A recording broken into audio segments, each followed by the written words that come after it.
something you were so certain about that Yeah, life has now gently I humbled. would just say the supremacy of ferocity and winning at everything is such a joke.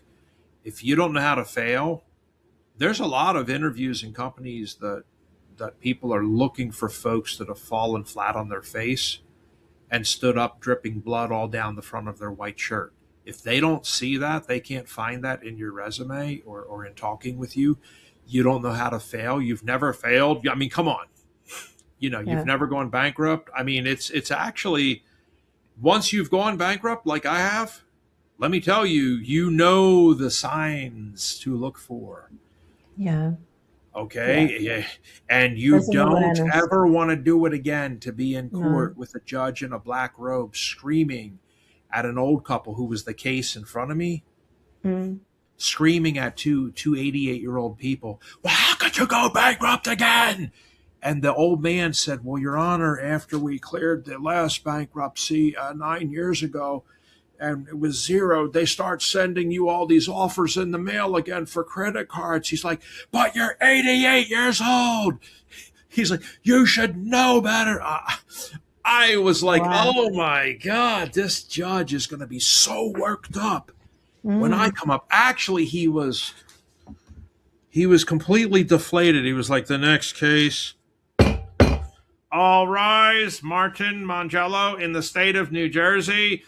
I was like, yeah, here we go. Oh, goodness Hi, Your me. Honor. Hello, Your Honor. He was like, okay, what's going on with you? He was actually.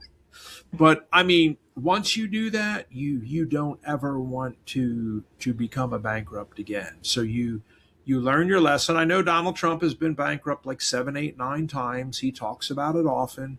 He loves debt.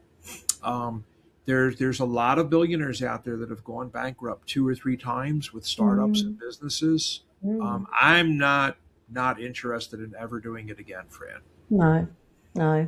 And I think, if someone is listening right now, maybe they're 30, maybe they're 45, maybe they're in transition and they feel stuck between who they've been and who they're becoming. Yes. What would you tell them? Not just from a financial perspective, but what would you tell them? Not the motivational answer, but Yes. the honest one. You need to be cautious with what you're doing. There's a tipping scale there.